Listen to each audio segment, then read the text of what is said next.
Assalamualaikum warahmatullahi ta'ala wabarakatuh.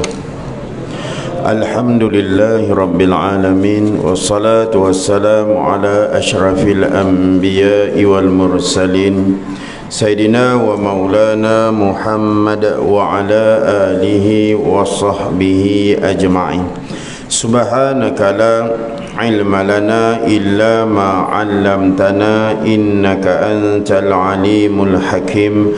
Qala rabbi shrah li sadri wa yassir li amri wahlul 'uqdatam min lisani yafqahu qawli.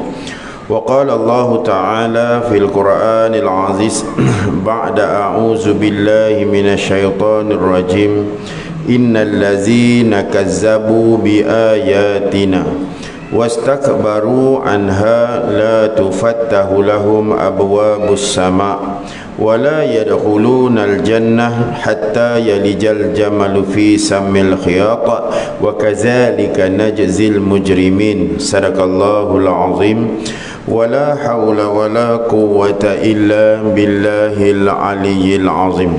Sidang jemaah muslimin muslimat yang dirahmati oleh Allah Subhanahu wa taala, malam ni kita masuk pada 1/3 yang terakhir. Maka beruntunglah sesiapa yang keluar daripada madrasah Ramadan ini, mereka-mereka mendapat darjah ketakwaan di sisi Allah Subhanahu wa taala. Maka barang siapa yang rasa tercicir, maka perlu diadakan satu perubahan dalam kehidupan.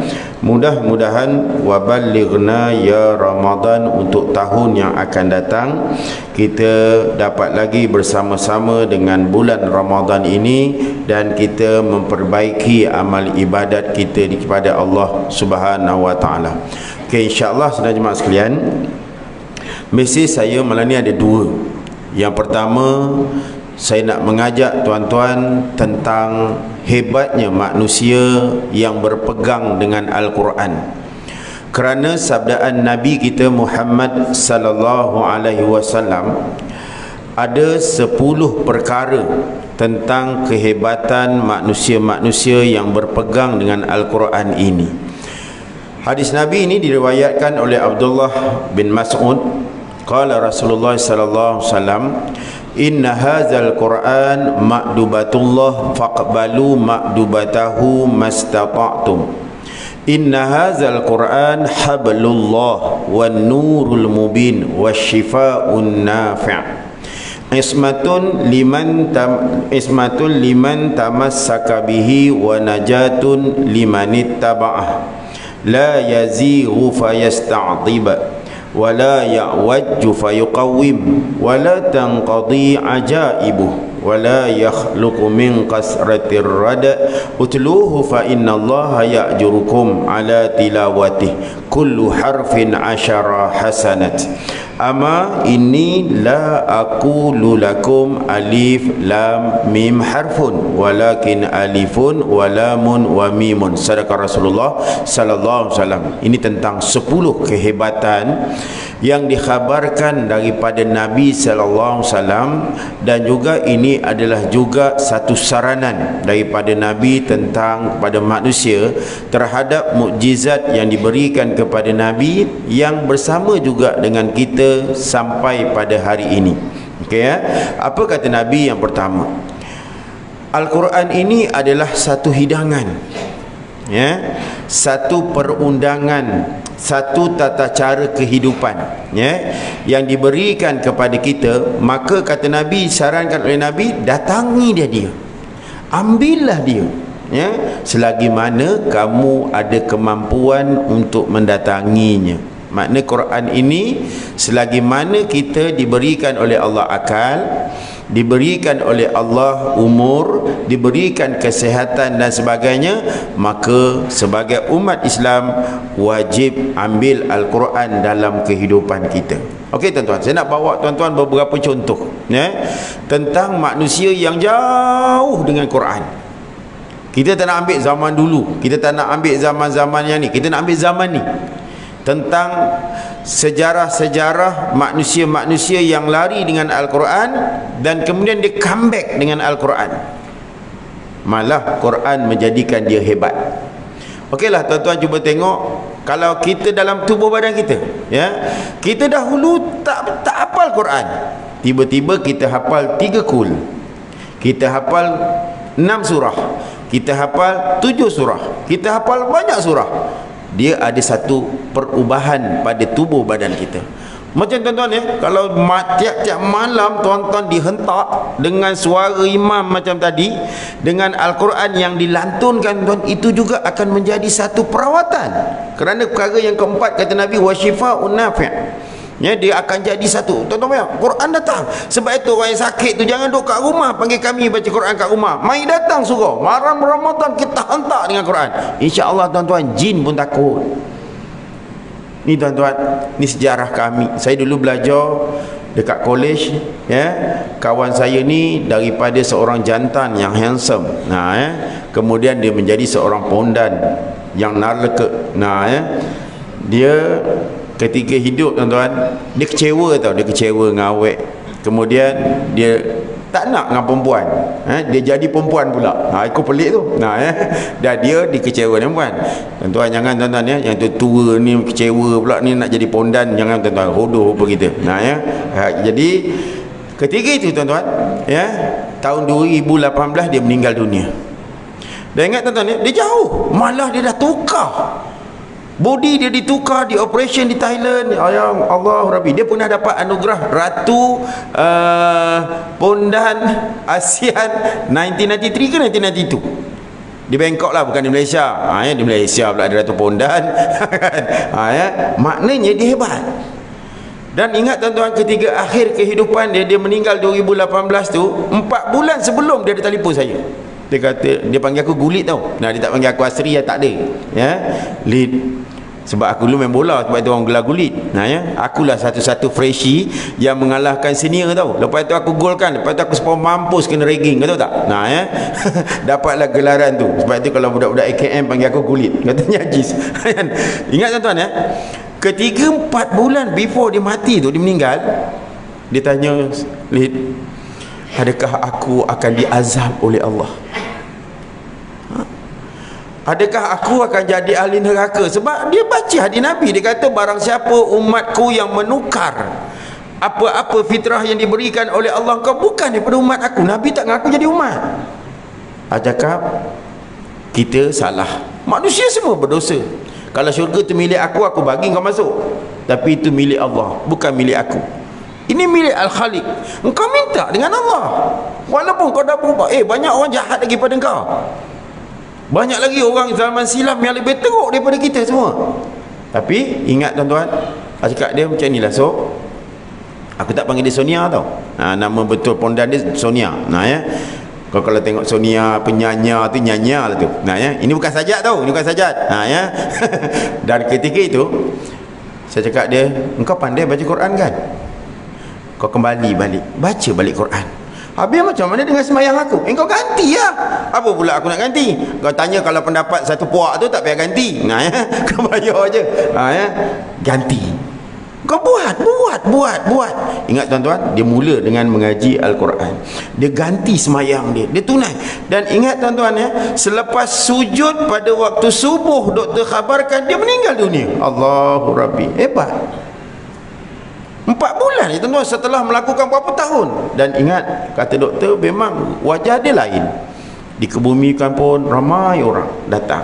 Yalah, walaupun memang kalau kita nampak menyampah, kau bayang dulu kita kat kolej, tiba-tiba geng-geng puak-puak nyah ni kalau masuk, ya Allah, hara bilik aku. Aku dah sebilik dengan dia 2-3 orang tu. Ya, masuk-masuk kita akan mengubah nasib Melayu. Rupanya nasib dia berubah. Ya, aku ingat senior ini bakal calon ketua pelajar, hancur. Ya, lalu aku naik sekejap je. Pun hancur juga. Hancur aku ragging budak.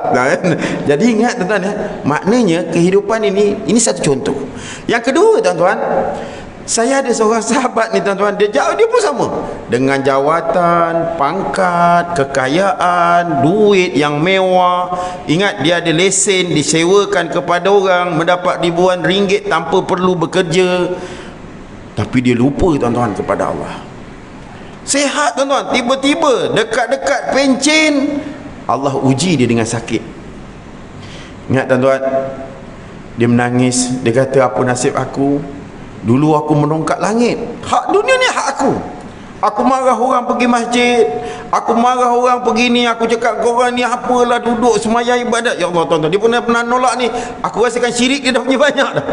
Dan ketika diuji oleh Allah, ada seorang hamba Allah ni, budak, dia kata budak ya, Gad ni, dia kata ketika aku sakit, Gad ni selalu baca Quran waktu malam. Gad tuan-tuan ya? Dan Gad ni bila dia baca Quran, aku jadi sejuk. Dan diajarkanlah aku, dia kata sakit, dia tetap sakit. Tuan macam mana tahan pun, Allah bagi sakit, dia tetap sakit. Dan tuan minta dengan Allah, aku nak minta dengan apa? Solat apa aku tak reti, tu aku tak reti, aku jauh. Dia pun cakap dengan Gad tu, macam ni lah, semayang je lah, bantai je lah, janji 2 rakaat. Takkan 2 rakaat sujud tak tahu, rukuk tak tahu. Tu tahulah, sikit-sikit, kata dia.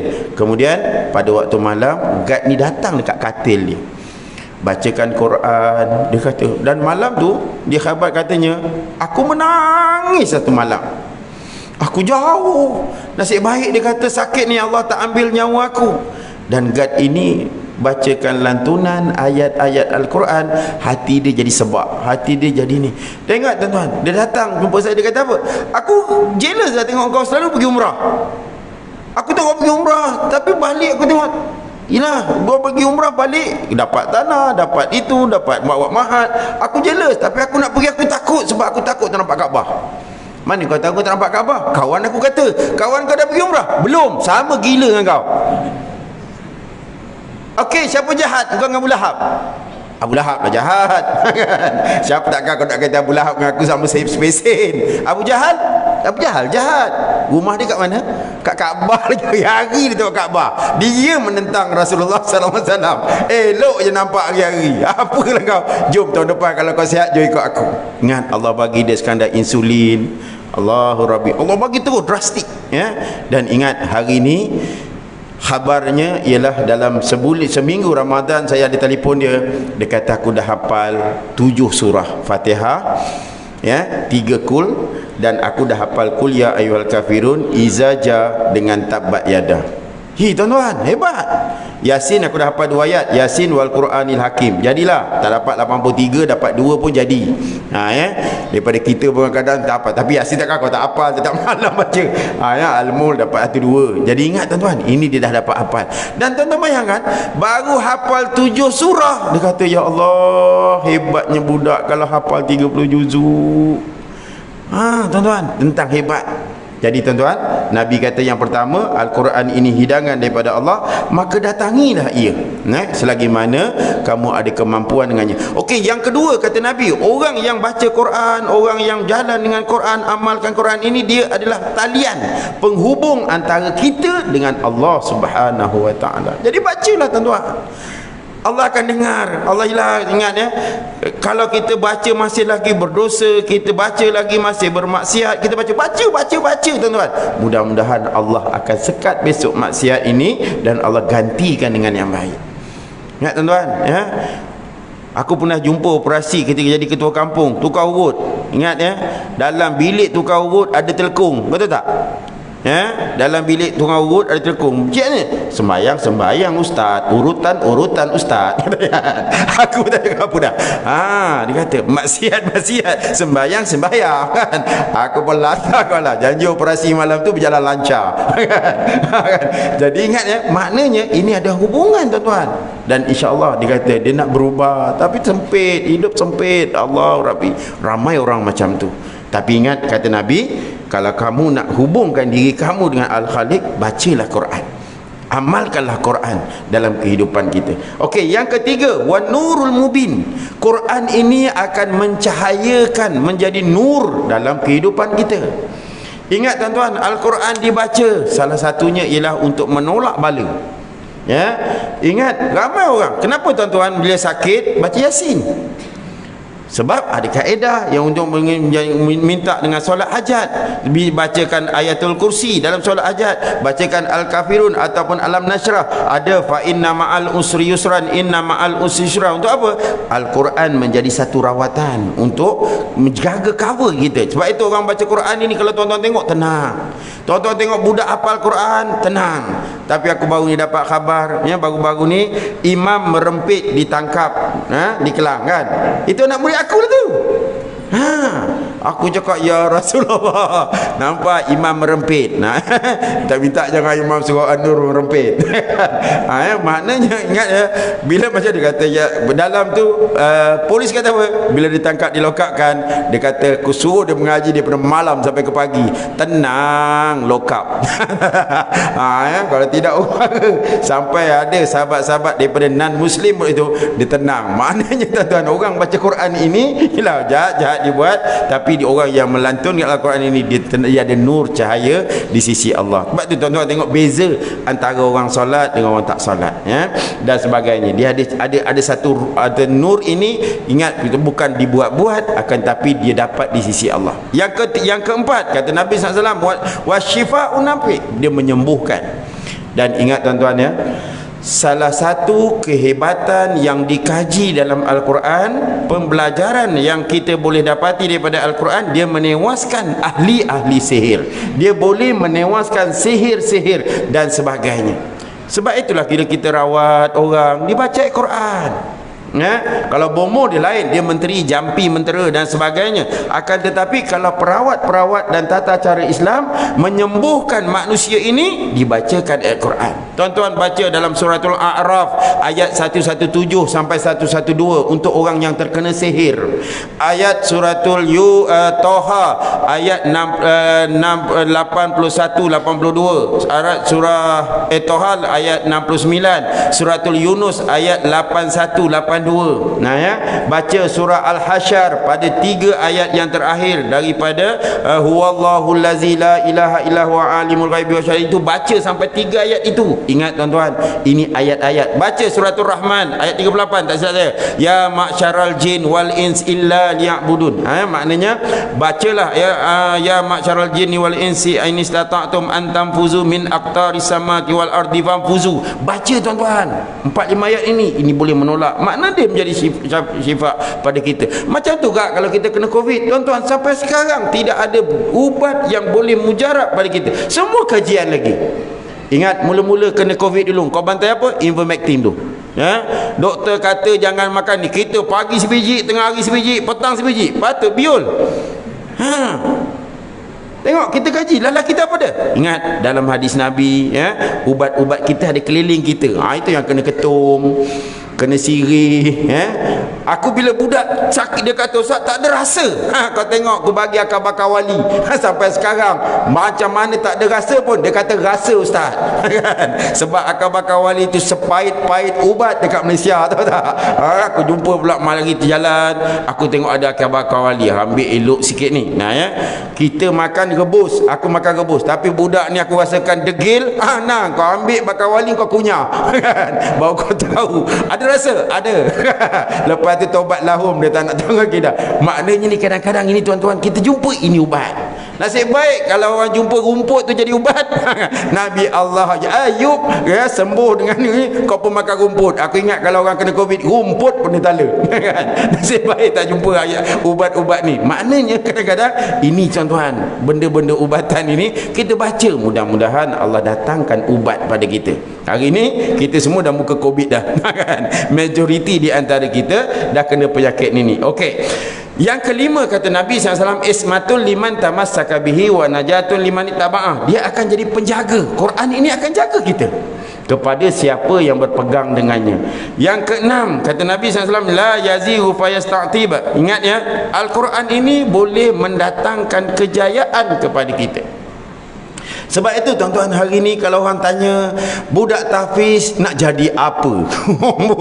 Aku ayat tu selalu dengar. Nah, ya, yang herannya dia tanya nak jadi apa. Yang aku pelik, dia hantar anak dia pergi masuk tahfiz. Tu aku pelik tu. kenapa abang hantar anak masuk tahfiz? Oh, sebab kat luar ustaz dah tak jadi orang. Oh, tak jadi orang masuk tahfiz. Bila masuk tahfiz kau cakap nak kerja apa? La ilallah. Belum ada tuan-tuan pelajar-pelajar tahfiz menganggur sekarang, insya-Allah.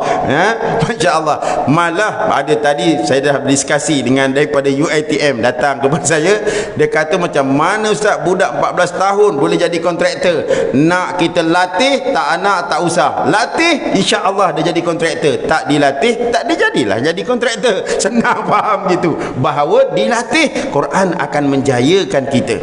Okeylah kalau kau kata ustaz saya yakin dia orang ni, tak test bang. Test prof. Apakah tahap dia? Prof pun test. Okey, cuba baca. Ustaz dah 15 juzuk dalam menjadi kontraktor, 15 juzuk. Ini yang kita nak lahirkan.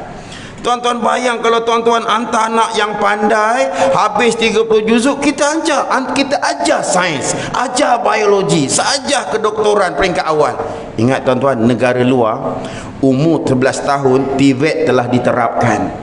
Di Malaysia 18 tahun, vocational 16 tahun.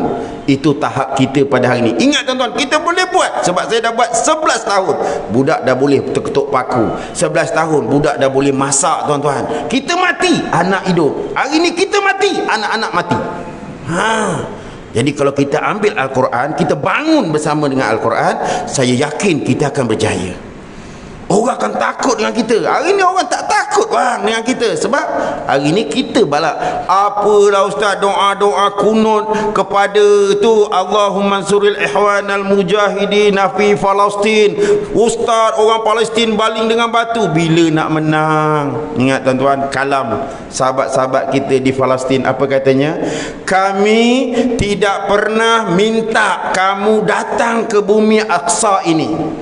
Yang kami minta doa kamu. Dan ingat, Aqsa bukan bumi kami, tapi bumi seluruh umat Islam. Ini Aqsa bang.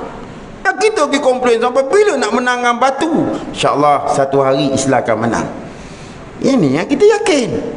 Sebab itu kita kena bangun tuan-tuan, hantar anak belajar teknologi, belajar itu, belajar ini dan sebagainya. Tuan-tuan bayang sahabat kita di Hamas itu boleh duduk di bawah terowong, dia bawa lead machine tuan-tuan, dia boleh lead besi itu dalam terowong. Aku pun tak boleh fikir macam mana lead machine boleh masuk dalam tu. Sebab keadaan terdesak. Tuan-tuan bayang teknologi duduk dalam tanah, dalam gaung, dalam terowong yang cukup sempit. Macam mana dia orang boleh buat? Macam mana dia boleh hidup? Dan bayangkan kalau teknologi dibangunkan, umat Islam menggunakan teknologi, ini yang kita nak. Sebab itu banyak kali saya saran, jom anak umat Islam jadi pencipta, bukan anak umat Islam jadi pengguna.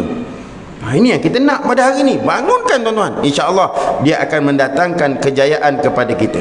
Okey, yang seterusnya, wala ya'waju fayuqawwim wala tanqadi adaibu wala yakhluqu min kasratir rad. Maknanya tiga lagi ini tuan-tuan ialah Al-Quran.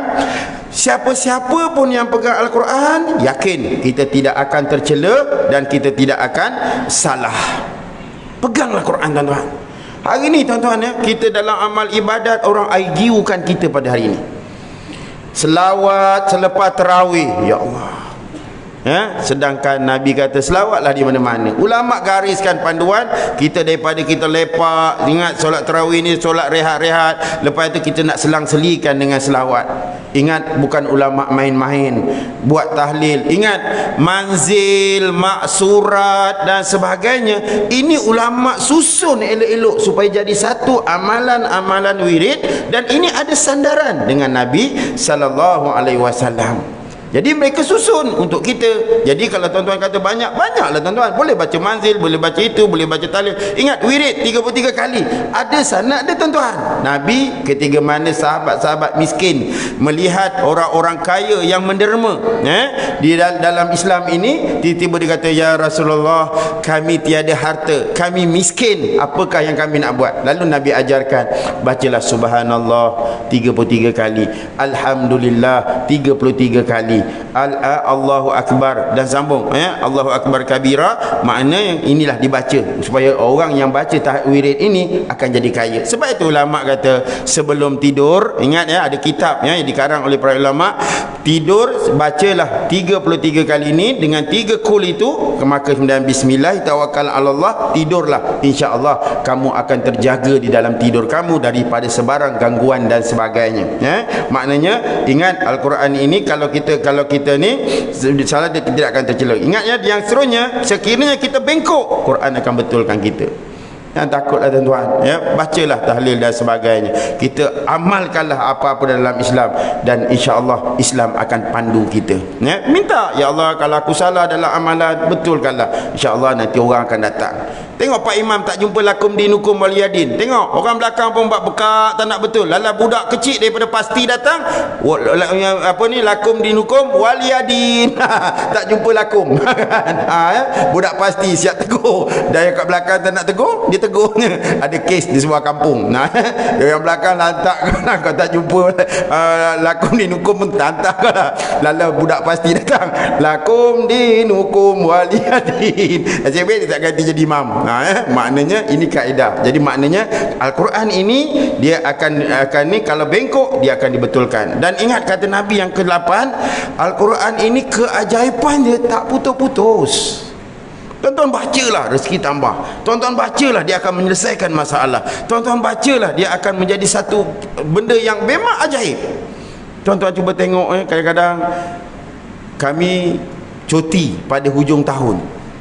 Tuan-tuan selalu tengok tak, bencana bila mana semua manusia cuti. Ingat tuan-tuan, kalau Mahat cuti, aku pun cuti mengaji bang, ustaz-ustaz pun cuti mengaji, yelah dah cuti.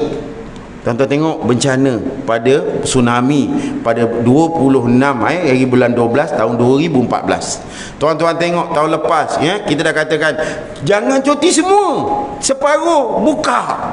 Ingat 18 hari itu 16 hari bulan madrasah Mahat cuti, 18 Allah datangkan banjir besar. Sebab itu kena ada dinding ni tuan-tuan. Yang maknanya Al-Quran ini keajaiban dia tak putus-putus. Kalau kita baca ni, insya-Allah kita akan rukun damai, kita akan aman damai. Tuan-tuan ingat ya, saya dalam road tour dalam Ramadan tanyalah penceramah, ya, surah An-Nur, surah Budiman. Tuan-tuan kalau pergi keluar tuan-tuan di Kuala Kangsar, ya, masjid apa aku dah lupa dah, dekat yang sekolah yang budak-budak pandai tu, ya, Anwar Musa pun sekolah situ. Ingat di Temerloh tuan-tuan. Kerana apa? Masjid mereka ramai. Kerana apa? Salah satu pengurusan. Lepas itu dengan pembacaan, dengan pemilihan imam dan sebagainya, ini merupakan satu tarikan kepada masjid tersebut. Sebab itu ada satu ustaz tu hari sebelum saya pergi saya ceramah lepas tarawih, dia ceramah lepas maghrib. Apa kata dia? Dengan apa struktur yang ada, kami selalu dengar orang komplain. Ingat tuan-tuan, sekali kau jatuhkan institusi itu, dia nak bangun lambat. Tuan-tuan bayang AJK Masjid Temerloh itu, dia duduk luar, dia rai orang. Ya Allah tuan-tuan, subuh macam hari Jumaat. Kalau satu Malaysia subuh malam Jumaat, kalau satu dunia subuh macam hari Jumaat, Islam itu pasti dah menang. Ya, kerana itu janji Nabi. Nak tengok Islam itu menang, subuh mereka macam solat Jumaat. Itu yang kita kehendaki pada hari ini. Ingat ya. Yang terakhir, yang ke-9, Nabi kata siapa pun tolak Islam, tolak Quran ini, Quran tidak akan tercela. Jadi kalau kita semua tak nak baca Quran, kita tolak apa yang ada di Quran, di sisi Allah Quran ini diiktiraf oleh Allah, bukan diiktiraf oleh kita. Otak kita tak nak iktiraf, tak apa, tapi Allah mengiktiraf. Inilah kalam aku, inilah Al-Quran yang aku beri kepada Nabi SAW, dan kamu pakai, kamu akan selamat di dunia akhirat. Yang 10 kata Nabi SAW, utluhu fa innallaha ya'jurukum ala tilawati kullu harfin asyara hasanat. Barang siapa yang baca Al-Quran, kamu dapat 10 ganjaran. Dan Nabi kata, ama inilah aku lulakum alif lam mim harfun walakin alifun walamun wa mimun. Dia kata apa? Al-Quran ni alif satu, lam satu, mim satu. Jadi inilah kehebatan 10 Al-Quran yang wajib kita pegang, yang wajib kita iktiraf, yang wajib kita bangunkan dalam kehidupan kita. Okey tuan-tuan, yang kedua saya nak bawa kepada tuan-tuan tentang kita Ramadan ini mendatangkan kerinduan. Bukan semata-mata rindu nak bersama dengan Ramadan. Ingat tuan-tuan ya, kalau tuan-tuan tanya Tuan Haji Wakar, ya, almarhum Tuan Haji Nordin yang meninggal Jumaat lepas, salah satu permintaannya yang pada Allah ialah matikan dia pada hari Jumaat. Ya, tuan-tuan, aku kalau orang mati hari Jumaat, bulan Ramadan, hari apa pun tuan, jadi bulan Ramadan, kita rasa dengki. Ya Allah, kenapa kau tak pilih aku, kau pilih dia? Macam itulah. Tuan-tuan bayangkan, saya tengah sa'i, bang, baca baru dengan ni, inna safa wal marwata, misalnya baru lambai jatuh, meninggal. Allah Rabbi, jealous-nya aku lah. Ya Allah, ingat tuan-tuan, meninggalnya tidak dimandikan, dikapan dengan kain ihram, dibuka pula kepalanya, tanda syahidnya. Ya Allah, mulianya tuan-tuan. Kita pergi tak tahu, pergi minta, matilah aku, dapat baket pun baket lah, dapat maklah pun maklah lah. Memang itu permintaan kita di bumi Madinatul Munawwarah, di bumi Makkatul Mukarramah, tapi tak dapat lagi. Tapi sahabat dapat. Jealous tuan-tuan. Maknanya tuan-tuan, kita nak ada satu kerinduan Ramadan ini. Ingat tuan-tuan ya, apa kerinduan yang kita ada? Kita ingat masa zaman kecil kita gemar Ramadan. Tuan-tuan ingat tak, pagi-pagi sahur nak bangun, itu suara siapa bang? Mak. Rindu tak kita dengan mak kita kak? Rindu bang. Ya. Kalau ayah lain, woi bangun, itu ayah kau. Itu kalau makcik yang Melaka yang gemuk tu, kalau kau hempuk kau kekanan, itu orang Melaka tau, orang Melaka. Kau yang ni, itu bahasa berlembut tau, bukan bahasa kasar. Aku tanya orang Melaka dulu, ingat aku belajar dulu tahun 1990, 87 88 aku belajar. Pagi-pagi subuh, woi mangkuk ayun, bangun solat katanya. Orang tua dimakinya aku lahanat. Aku cakap, tu ni hari pertama aku pergi Melaka kena lahanat. Kan aku cakap bahasa kat aku tu kasar dah tu. Dia kata tak, ini memang bahasa lembut. Kan aku cakap orang tua pula tu. Jadi maknanya ini orang tua kita bang. Dulu kita nak mai batu susah bang. Pakai gergaji, bapak gergaji ngak seposen. Ingat dulu nak makan kurma senang susah bang. Pakai guni, lepas tu dihempuk dengan kayu, dihempuk dengan tukul, baru dapat mentadara kurma. Hari ni melambak kurma kat tempat kita. Maknanya ini satu benda nostalgia. Dan ingat bang, saya nak minta di akhir Ramadan Karim ini, saya nak minta ibu ayah, sahabat-sahabat sekalian, ayuh dalam setiap doa, dalam setiap sedekah, kita mulakan dengan nama ibu, kita mulakan dengan nama ayah dan nama-nama suami ke isteri, sahabat-sahabat, anak-anak dan sebagainya, untuk kita buat satu sedekah untuk demi ibu dan ayah kita. Di mana kita nak sedekah, ada orang datang minta derma, ada guru datang minta derma. Dan ingat, surau ini tabung tu ada sedekah tuan-tuan, nama ibu, nama itu, nama ini dan sebagainya. Kita yang memberi sedekah memang ada dah ganjaran di sisi Allah Subhanahu Wa Taala. Cuma saya nak bawa tuan-tuan tentang kerinduan bahawa setiap ibu dan bapa rindu nak berbuka dengan kita. Saya pernah bujang, saya pernah, kita duduk dulu tuan-tuan, kita muda, kita kahwin, hari ini kita ada anak cucu. Tuan-tuan rindu tak dengan anak nak berbuka dengan kita macam dulu? Rindu jawapannya. Ini saya nak bawa tuan-tuan tentang seorang ibu yang rindu nak berbuka dengan kita, dengan anak dia. Ya tuan-tuan, dulu saya ceramah, saya duduk Shah Alam, masa tu saya duduk 16 ya. Tahun 90 lebih tu saya mula-mula ceramah, saya duduk dekat seksi 16 tu, 8E tu, rumah aku tu 8E. Ya, kita tahulah akhir Razak, Syakir ni tak belum lahir lagi. Maknanya saya waktu itu Kuan dah ada dah, Kuan dah ada. Ketika itu ya, saya ingat lagi sahabat-sahabat kita duduk sebelah-sebelah rumah ya, si Meon sebagainya. Ya memang tu, yang bujang lalu kena marah. Haji Nordin 2 kali marah. Kau lagi sekali aku datang, kau tengok aku bagi kayu. Ingat aku beritahu kawan bujang-bujang aku, dia kata, kau tahu tak, Haji yang selalu tegur kita tu lepak malam tak ini masuk rumah tu, itu dah meninggal dunia hari Jumaat lepas. Allahu Rabbi. Ingat tuan-tuan, saya pergi ceramah, saya bawa sahabat-sahabat pergi ya. Waktu tu ingat lagi Imam Syauqi ya, Ustaz Nasuha, pendidik-pendidik yang hebat zaman tu ya. Ingat tuan-tuan ya, ketika saya pergi ceramah tu, makcik saya singgah rumah makcik ni, tiba-tiba saya tanya makcik, Assalamualaikum semua. Dia kata, saya tanya dia, makcik dah masak belum? Saya minta izin nak berbuka dengan dia. Sebab dia tunggu kat beranda tu sambil tengok. Ya Allah, kawan aku kata apa? Tak nak. Sebab makcik ni dengan tak mandi, dengan rambutnya yang dah beruban merembang. Kan? Kalau kita, saya memang takut lah bang. Ini hantu jembalang mana ni? Taklah, orang kampung memang inilah rupa dia. Nak masuk rumah lalang, tak ada ditebas dan sebagainya. Dan ketika itu saya cakap, makcik, izinkan kami berbuka dengan makcik, boleh tak? Kita nak gembirakan dia. Boleh ni, aku bawa sardin, aku bawa beras, terus sedekah kat makcik tu. Kata kawan aku, masak apa? Sardin ke? Oh, tadi sahur makan sardin, ini nak berbuka sardin, dah muka sardin dah muka kau.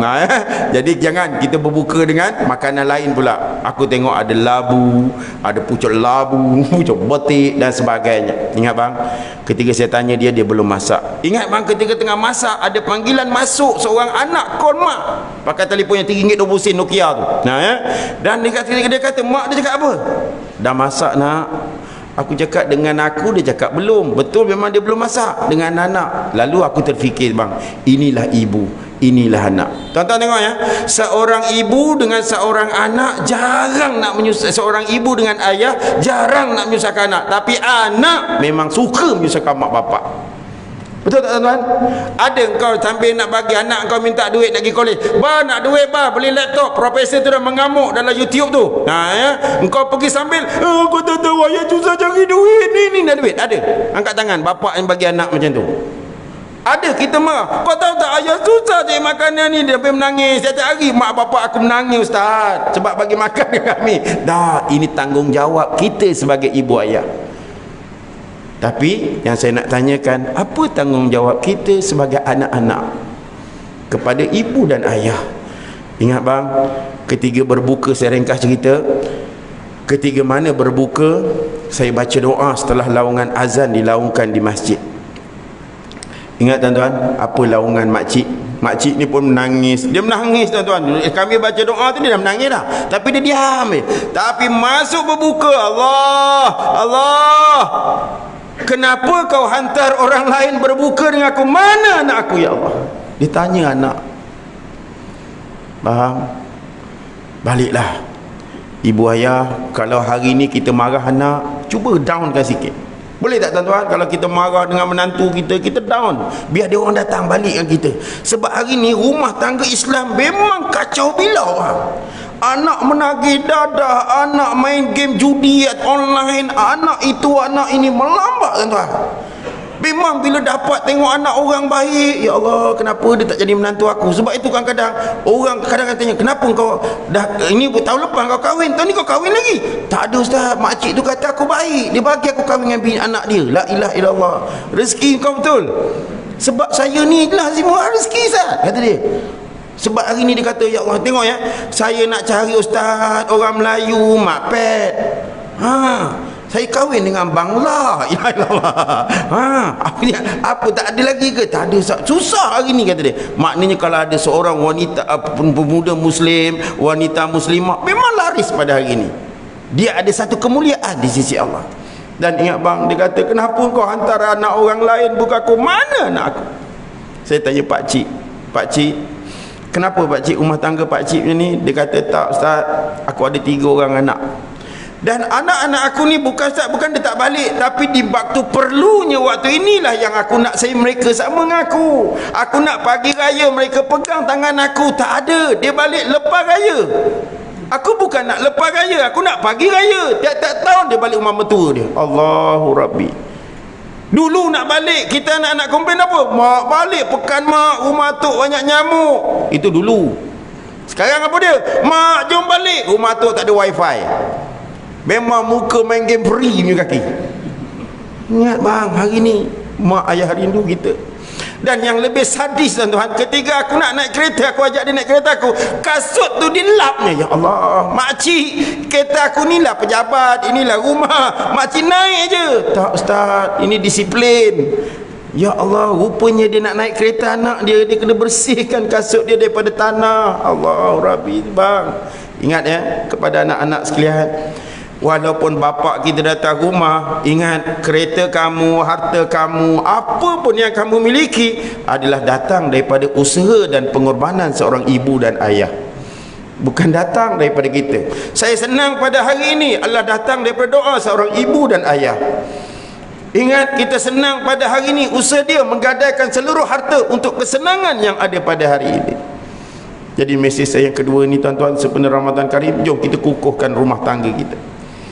Ya, kalau tuan-tuan bergaduh dengan anak-anak tentang itu ini, ya. Ni baru ni ada anak ustaz, sampai hati ayah tak bagi pinjam duit kelapa sawit dah naik dah 1,000 lebih setan. Ya, ni nak balik raya sport rim tak tukar lagi. Tu ada satu kat Puchong tu, ustaz, orang 70 tak ada duit ke kat USP. Kau ni apa ni, kau muda tak tahu ke? Orang tu dah habis dah duit kat USP dia. Mana ada lagi dah. Ya Allah, duit kat USP bapak pun nak. Tolonglah bang. Ingat bang ya, kita carilah duit sendiri, kita tolong gembirakan orang tua pada pagi ni. InsyaAllah kita sambung besok untuk Qiyamul Lail. Dan kalau boleh, siapa yang tak ada, saya nak bawa lah Ramadan ini, Syawal ini, kita pegang tangan anak kita rapat-rapat. Jangan hanya sekadar salam semalam kosong. Bukan aku suruh bagi duit, tak. Minta supaya kita rapat.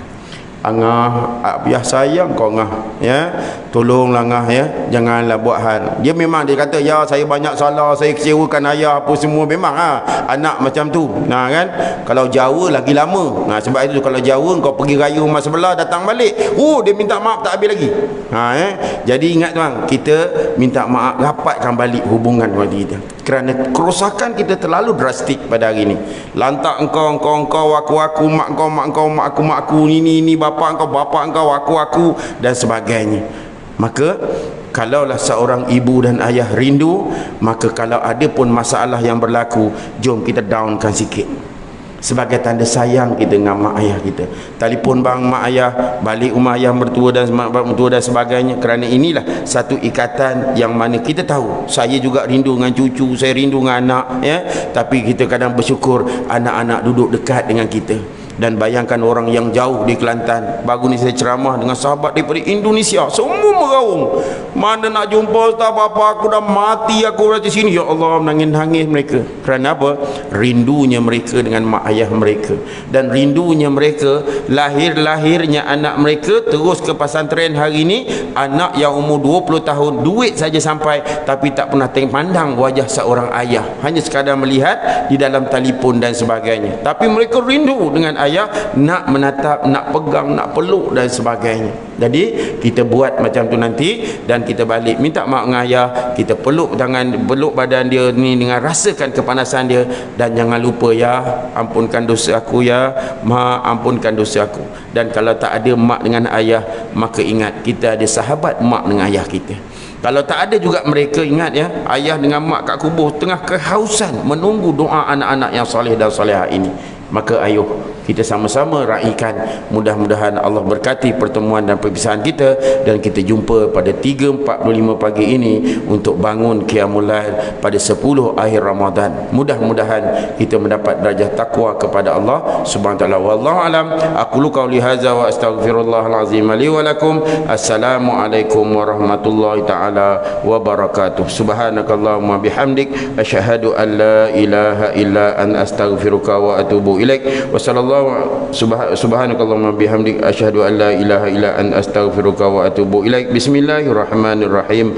Wal 'asr innal insana lafi khusr illa allazina amanu wa amilus solihat wa tawasaw bil haqq wa tawasaw bis sabr. Bagi siapa nak menderma, tabung saya ada di belakang, dan mudah-mudahan boleh membantu untuk kami membangunkan mahtafiz kami untuk membuat surau, dewan, atap di tingkat atas, dan juga kelas serta fasa kedua bangunan baru insya-Allah. Wallahu alam. Assalamualaikum warahmatullahi wabarakatuh. Allahu akbar.